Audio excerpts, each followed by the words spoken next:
So here in the Willow area, the weather's really pretty good. I mean, we really don't see many days that are more than minus 20. And What? Minus 20 isn't that bad. These people, tough Alaska men and women.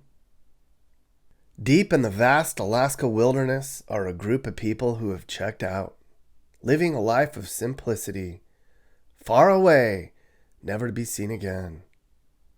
JK, we're in Willow. We're about an hour north of Anchorage. Costco is like 45 minutes away.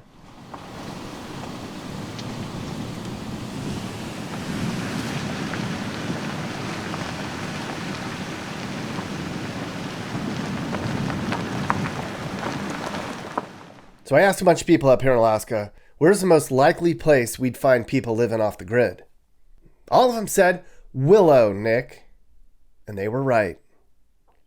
YouTube is filled with all these off-the-gridder channels now. Families that have decided to live a simple life. Grow their own food, run their house from solar. The type of stuff you don't have any interest in doing. So Kim and I spent 2 days in Prepper Land as part of our Alaska adventure. We wanted to know, who are these strange people? How do they do it? What makes them tick? They call them Willow Billies.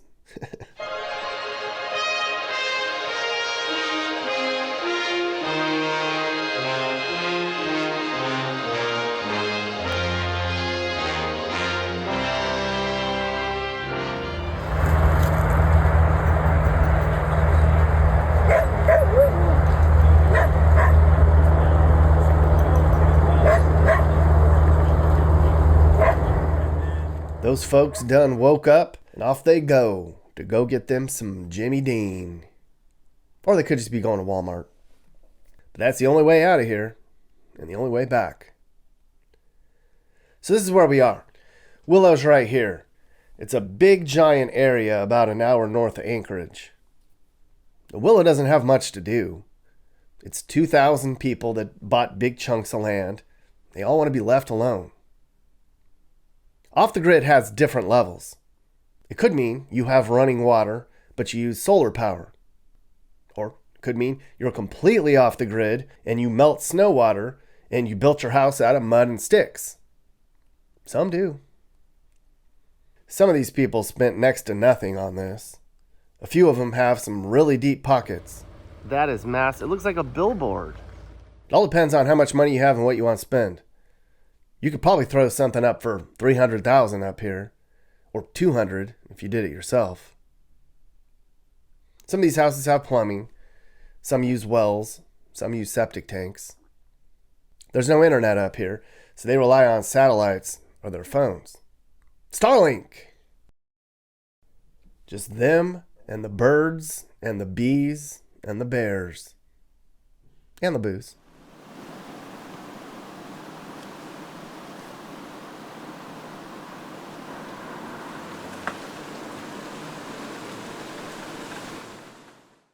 A lot of these people here are on propane. Some of them have outhouses. They poop outside. I was told it costs about $40,000 if you want to get power from the main line at the road up to your house. Well, a lot of these people, they're not near the main line, so you could be looking at close to $500,000 to get power to them. It's a lot. It's 85% white. It's about 5% Native Alaskan. There's a lot of retirees. There's a lot of people who work from home. The average person up here only claims to make about $25,000 a year. But it doesn't take much to live up here once you're set up. Most of these people have a boat or an ATV or a snow machine, camping trailers. Some are friendly. Some are closed-minded. Some are get the hell away from me. I'm sure there's a lot of people out here hiding for whatever reason. Someone said, Alaska man is Florida man's more resourceful uncle. And it is Republican, mister. These people don't believe in that woke bullshit. It's part of the reason they're up here. So, how much of it had to do with the politics of the state or the independence and the Alaska's very separated, and there's a lot of independent-minded people that come up here. Did that have to do with anything? I mean, it definitely helped. I mean, we definitely wouldn't have moved to a Democrat state for sure. So I mean, that eliminated Colorado, and several other places that that have some beautiful country, but but they're just the Democrats are just taking over, and the liberals, and it's just so pathetic anymore. That we wanted to go somewhere where that isn't an issue. I mean, where you can carry a gun, and I mean, back home, we all had our CCWs. Everybody carried a concealed handgun, but here you can just carry it out in the open. It's much easier to carry out in the open, and it's much more accessible if you need it. So this is Tony. I found him on YouTube. He and his brother and his nephew and other relatives have a channel called Mitchell's in Alaska, where they show us the day-to-day life of living off the grid up here. They moved up here from Missouri a few years back. We drove around for 2 days up here, and let me tell you, these guys right here, the Mitchells, they're hooked up. They know what they're doing. They had the dough to do it right. I didn't see hardly anyone else in these parts that had a place as neat and clean and well run as these dudes did on their 10 acres. So we are totally off grid here, so there's everything on this side of the highway.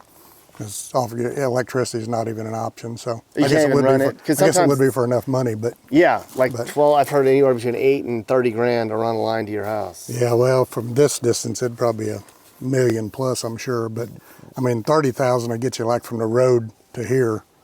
So yeah, it's really expensive. So getting electricity down here is not an option at all. So every house in this whole area is all off grid. So we all have our own, solar systems and batteries and all that we've all managed to piece together a little bit at a time. So. All right. Now this looks great. And 4 years ago you moved here. Yeah. And I put in since then. I put in a diesel heater, and then added this addition on the back of it last summer, and with that gave me a place for an inside shower and a washer and dryer. So out before that, it was taking a shower outside. So for 3 years. So in the winter, you were taking showers out here in the cold? Oh yeah. Yeah, just take the hose. Take a bucket of warm water out, and we got a little pump with a battery, that sticks in there, and so it was warm, but it was cold outside. So, so then this year I built a new generator shed. Okay. Because out here with the cold temperatures, you have so much trouble with these little generators. I got some lumber laying around here. I'm getting ready to build me a walkway over here. So, but anyway, this will be, a place where I can actually, have one little diesel heaters here. Okay. I can actually heat this on the really cold days to make it easier to start them and run them. The problem is it's not to start them; it's keeping them running. Because these little engines, they just don't like that really cold weather. The carburetors will freeze up on them and everything. So sometimes in the winter, you can't run those. You can, but it's just a lot of. That's why I have 4. And surely out of all of them, one of them will run. Yeah, right. So that's kind of how it works. So we all have multiples. So now this little cabin here was on here when we bought the property. Okay. But it was just like a little. I think they actually had built it maybe for a teenage kid or something. But anyway, we've done this, and this makes a nice place for our kids when they come down. And this one panel right here will run this whole little cabin. Yeah. Like year round, or when it gets to be winter? Well, sometimes if the kids are here and I'm running a refrigerator, I'll just run a cord out here and help it. But this is full of batteries here. Yep. And it has its own inverter. And look at this little cabin here. So this got a refrigerator in here, and refrigerator and got TV. A little beer cooler and TV, and damn. So it works pretty good for the kids. You wouldn't even know you were even. Think you were. Tyler and Jenny actually stayed in here for a year. Yeah. The first year we was building their cabin. Yeah. So. Yeah. So right now we're way out in the middle of nowhere. We're about 45 minutes from even the next road, really. Came down this road and it was pretty bumpy and choppy. And then you got people just, look at this. That is the life right there. I don't know if that's full-time or part-time, but you got somebody way away from everybody else on their own. Typically I show you from the road how people live, but when they live like that, you can't really see it. So I'll do my best to capture what I can out here in the middle of nowhere in Alaska. And then you see preppers that pulled up and left. Couldn't hack it. So Willow got its start back in the late 1800s when miners found gold in the creeks up here. But there were still less than 100 people here until about the 1970s when they put the highway in. Believe it or not, there was a serious conversation about moving the state capital up here in the 1980s. You Alaska people, well, they didn't do that because, well, look around. A lot of the people up here are like the Mitchells. They came up here from the lower 48 to make a go of it. These aren't former bankers from Anchorage. These are adventurous types with nothing to lose. Can't stand all the BS that comes with living in a city. Let's get a chunk of land in Alaska and lead a simple life. Get away from all the drama. You came up here, it's a Republican state, conservative. Has that liberal stuff been creeping in up here? Because I've heard people say Alaska's not as conservative as you think. Well, I would say Anchorage, probably is a very liberal city. And Wasilla probably is, maybe not as much as Anchorage. But yeah, in the cities, it definitely is. But I think when you get out of town, I think most of it stops there. There is there's no doubt there's some of them scattered around through here, but I don't personally know of any of them. Yeah. So, but yeah, it's pretty crazy, and even some of the stuff that goes on in schools, has crept here. Like the litter boxes in the schools. That's actually in Talkeetna. Actually has one in their bathroom, for the kids. So that stuff's pretty sad. Talkeetna is a pretty liberal town too, so I'm sure there's a lot of Democrats that live there, but in the rural areas, hardly any. There's no litter boxes and bathrooms in Willow. Not in Willow, but no. So, but yeah, it's I definitely don't want to be around that stuff. So no. So I feel sorry for the their grandkids and stuff that have to grow up, and what the future is going to be. So who knows what that's going to be. Then down the road, we met a husband and wife that have a YouTube channel. It's called Flat Tire Farm Homesteading Alaska. Their names are Crystal and Reeve. Now, they aren't nearly as far along as the Mitchells, but they're working on it. They brought us inside and they showed us how they do it. You could probably learn a lot from them. It was really insightful. This is the heart of our off-grid cabin here in Alaska.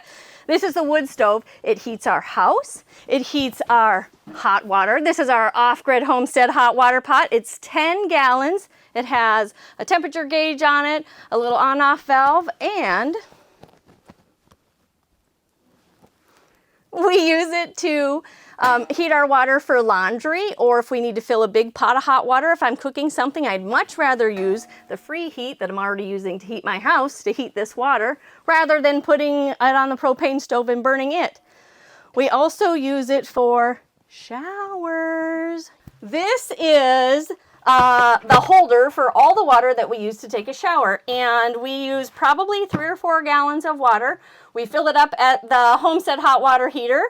Usually comes in here boiling, and then we add a little bit of cold water, test it, is the right temperature.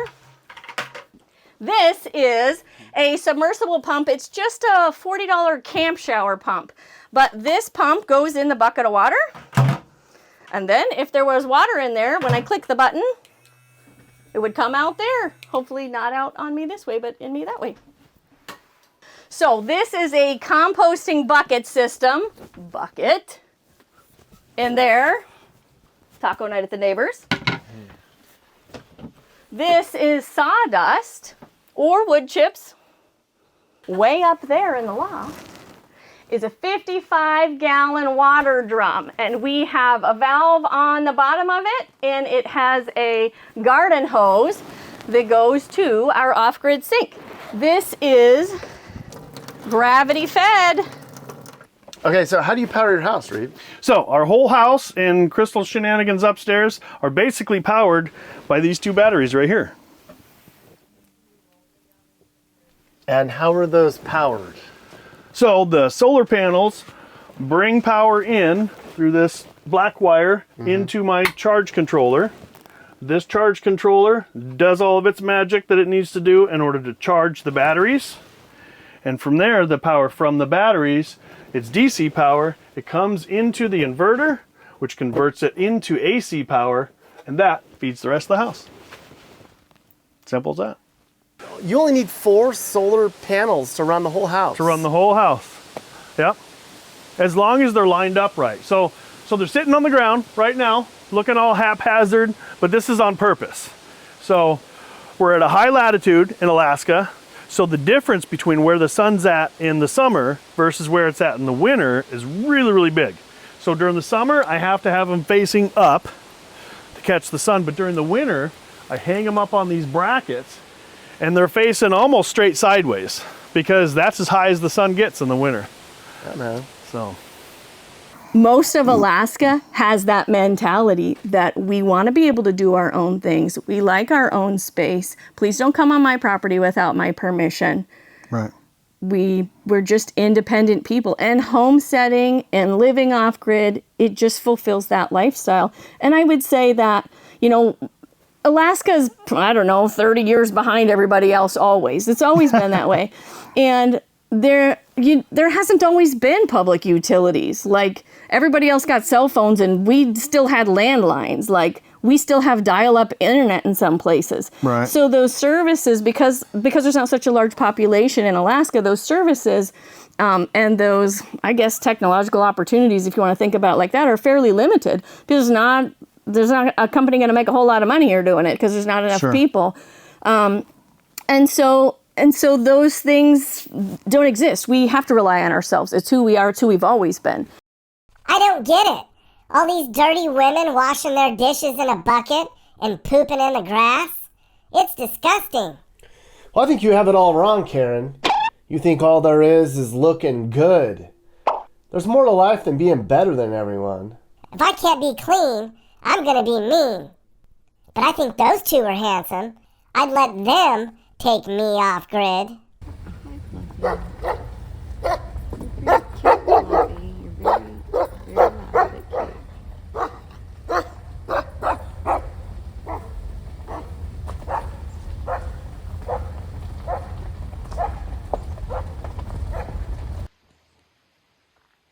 So it's early morning out here in the middle of nowhere, Alaska. About an hour north of Anchorage in a neighborhood that's pretty desolate, as you can see. There's not really much sign of anything except some power poles and some fences that reminds you to stay out, damn it. You're not welcome, you're not wanted. A lot of people told me, do not go down any driveway that you see because you're asking for trouble if you do that. And so I do not do that. I respect people's space. I do not want to get shot at. I'm sure there's cameras everywhere and people that don't want to be fussed with. And just to follow up on that, here's the perfect example. Right here, we got some address, 996 something, numbers falling off. I don't think they really want an address, but they're way down there. At the far end of that driveway, there's a house. I don't know if you can, there you go. Get away from you and me, and I don't blame them, right? Shit, I'd get away from us too. We got a lot of problems. The Stay Out Gate of Alaska. It should be on their bumper sticker. There you go. 9960. That's my address. That's where I live. Do not step on my property or I'll shoot you. And God bless Donald J. Trump. You see driveways that go way back. You can't tell if anyone's back there or not. I think that's the way they want it. And some people just make a statement on their empty lot. There you go, boy. It's pretty safe. It's not very scary around here. Even though there's really nobody around, there's gravel roads that go back in the middle of nowhere. You don't really feel like anyone's going to mess with you. These people are fully armed. As long as you stay out of their way, they're not going to mess with you. No one's going to come back here trying to steal. I don't think the cops come back here probably ever. I bet most of the trouble is domestic or involves booze. It's just about it. I could see my breath. 39 degrees this morning. It is cold this summer in Alaska. I don't know how they do it. This is summer, supposedly. This ain't nothing. It gets cold up here, mister. 40 below and windy.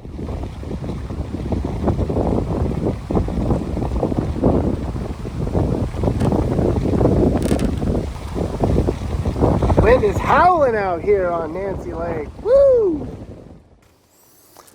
And I don't know, it's got to be, 500 to 600 tons of gravel by now. God. Over the last 4 years. So Yeah, man. This is just But very here, well done. Here in this area, if it don't have road fabric and gravel down, It's mud. come breakup time. Yeah. Oh, Your it's just holes, Yeah, and you I mean, can't we've been just on use some of those. those roads. yeah. Yeah. Well, this is like the ATVs won't even come back here Yeah. without the gravel on the road. Yeah. Like out in there where there's nothing. If you try to drive through there on the ATVs, you can go clear over the top of your rubber boots. Yeah. It's that bad, but so like all that's kind of off limits during breakup time. So Yeah. Yeah, did you learn that the hard way, or you knew coming in you were going to have to lay this down? yeah, well, we didn't know that coming in, but Nothing coming so we've learned a few things the hard way for sure. What was the biggest lesson you learned that you thought, oh, I know what I'm doing, and then you thought, I'm humbled by that? I got to say probably the mud. The mud. Yeah. Like when we built these two here, we started, as soon as the snow was gone enough we could get back here, and like I say, we got this one dried in about the end of September, and so in that amount of time we didn't really have any time to get gravel down on the driveway or anything like that, and so Perry and Tyler's like, well, we'll just park the trucks up there, because we did put tie par and gravel down in our parking lot, and so we'll just ride the ATVs back there. Well, that didn't pan out. Like I say, once it thawed a little bit, like I said, the mud literally can be this deep, and so then it was just walking back and forth. Of course, we didn't have our well then, so I was having to carry jugs of water and jugs of gas for the generator and groceries and carry laundry out. Yeah. You're in the best shape of your life. Yeah, the mud was definitely a big challenge. That humbled you. Humbled by mud. Yeah. How, I'm not trying to put you on the spot, but how would you compare your situation to the folks in town that you've seen? Because this seems way more further along and organized and maintained than a lot of the places that I've seen. Would you say that you guys It probably is, but there's three of us, and a lot of times it's just a husband and wife. Yeah. And so the husband and wife are trying to do stuff, where like I say, there's three of us guys that are doing stuff, so it's easier for us to Yeah. get a lot more done than them. So, and a lot of them come out here without any do-it-yourself experience either. So none of us has actually built houses before. We've all built sheds, and we've all work on our own cars, and and basically just whatever quits, we just fix it. Whatever it is. Yeah. The guys that mechanics and things like that. It ain't rocket science. If they can do it, we can do it. Yeah. So that's kind of always been our outlook on it. So. All right, so here's our little main drag in Willow, right off the highway. You got your little teeny tiny little coffee place, of course.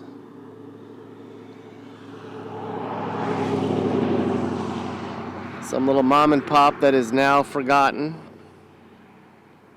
You got your local mechanic, your grocery store, gas station that is no longer in service. Back when you'd pump gas and then pay afterwards. Old 76. You don't see those much anymore. Can't trust anybody. They'll fill up and go. Your old grocery store here is no longer in business, or maybe it is. And then your hardware store. There you go. It's where you get your rakes and your feed and your tack and your shovels and all your solar powered plugs and generator parts. There you go, right there.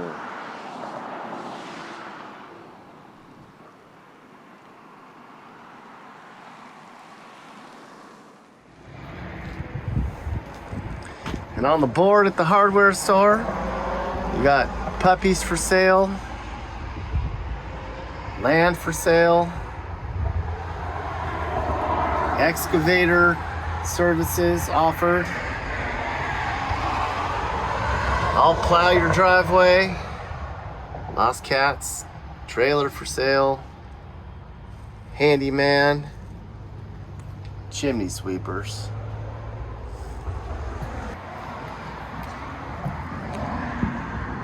There you go. Looks like the market's open, just not today. It's mostly just dog food, vanilla wafers, cans of chili, and a bunch of water. What else do you need? That's how they keep track of stuff right here. On a pen and paper like they used to. There's your credit right there. And of course, Willow's dispensary. Every place in Alaska's got a damn dispensary. So if you lived up here, it would take you about 20 minutes or up to an hour to get to a place where you can get some groceries, or maybe a place where you could sit at a desk all day on actual paved roads. There's a little bit going on. Here's what the local grocery store looks like. This is the only place for about 45 minutes to get anything. So they have everything. But there's some fun up here, a little bit. We went to a bar called the Pioneer Lodge. We got some rain. The beautiful day is over. Well, it's still beautiful. We're at the Pioneer Lodge. Amazing people. I feel like I've made lifetime friends in here, let me tell you. And we ate dinner at the Burnt Toast, and I'm not kidding. Is that a baby black bear cub? Oh, that's a dog. That's some of the best food that we've had in Alaska. This little place right here on the side of the highway, she's got some damn good food. And this is how you get here. Dudes inside told me that they took that 9 miles down the highway, and they're gonna take it 9 miles back. A little gas, a little pep in their step. That's it, right here. And look, they have a Donald Trump bear in there. No, we knew when we bought this property it was off grid. Right. But that wasn't our goal when we come out here. You know, I mean, we didn't come out here with the goal to be off grid and any of that. You just wanted to come up and get up to it. But what was it about Alaska and up here that drew you from southern? I mean, you could have went to North Dakota. You could have went to Montana. There's places We could have, closer but to home. you know, a lot of those places in Montana and stuff like that, the temperatures are way worse than they are here. And you know, even up in like Maine and some of them areas, you know, northern Wisconsin, northern Michigan, you know, their weather's all worse than ours is here. You know, so here in the Willow area, the weather's really pretty good. I mean, we really don't see many days that are more than minus 20, and minus 20 is really kind of a rarity even here. You know, I mean, we'll see it, and we have seen it for 2 or 3 weeks straight, but as a rule, it's not that cold. Okay. And you know, the humidity is really low, so the temperature's just not as bad as people really think it is. You know, I mean, everybody always thinks Alaska is just this big subarctic place, you know, and it's dark all the time. The Arctic tundra. Yeah. Like it looks like Siberia. Yeah, and it's just really not that way, you know. So It isn't. so it's just not, the temperature is just not near as bad as people think it is. So. They say when the fired weed turns to cotton, summer's just about forgotten. Fall was pretty much here already, and it was only about mid-August. And I didn't want summer to end for these people.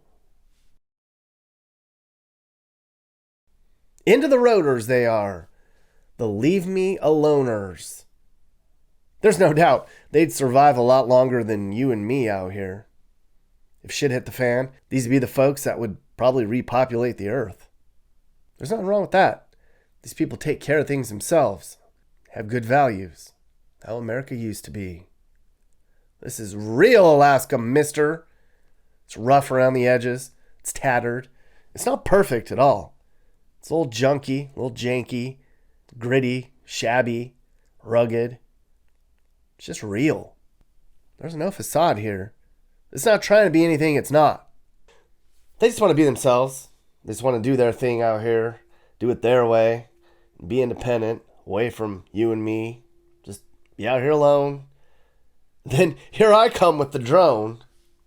Sorry, guys. I didn't give them your address. And our accommodations in Willow were at Mooseberry Cabins. Neat place. Look at that.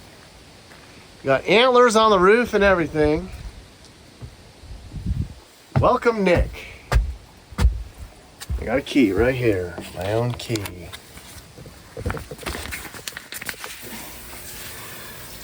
This place is bared out. Bearskin rugs. Bear paws. And bear paintings. And bear pictures. And Rip. There's bears making love.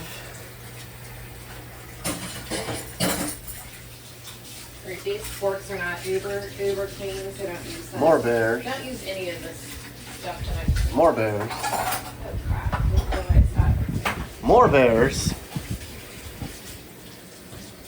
More bears. And mood stuff. Well, look at this. Hello, anyone out there? I'm looking for a prepper broad. Well, hey, Nick Johnson fans. So YouTube's pushing this whole membership thing now, and I think it's great. So I set one up for this channel. If you want to be a member on this channel, you can only do it on your computer right now. They make it hard for some reason. So go and hit join right there, and you can support the channel and join various membership tiers. I'm excited about it because I'm going to post all sort of behind the scenes content, extra interviews, fun mappy stuff, bonus songs, and more. Just some extra stuff that doesn't make it onto the main channel. So think about becoming a member. Huh, everyone? You should join. I did. Are you looking to move and need advice? I do consulting. That's right.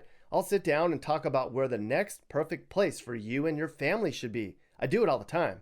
Together, let's find you a new home that's safe and checks all your boxes. And I can also help you find your new house, too. Email me and I'll work with you. I'm not just helping you figure out where to move, but I can help you find your perfect home, too. That's right. I know awesome, reliable agents all over the country, and I'd love to connect you to somebody who can help you search for that perfect home. And if you want to buy some Mappy gear, click the store link on my homepage. From there, you can check out the latest merch. There's hoodies, coffee cups, stickers, and shirts. Show off how much you love Mappy and support the channel. And I'm on Cameo too. If you want me to send you or somebody you know a personalized video message, go to Cameo and search Nick Johnson YouTube. It's fun. Hey YouTube world, I'm Sage, Nick's manager. You've enjoyed a Corner House Entertainment production, so watch another one. Hey guys, if you learned something new about America or what it's like to live in America, great. You should think about subscribing and turning on your notifications. You can also click one of these videos or playlists for more.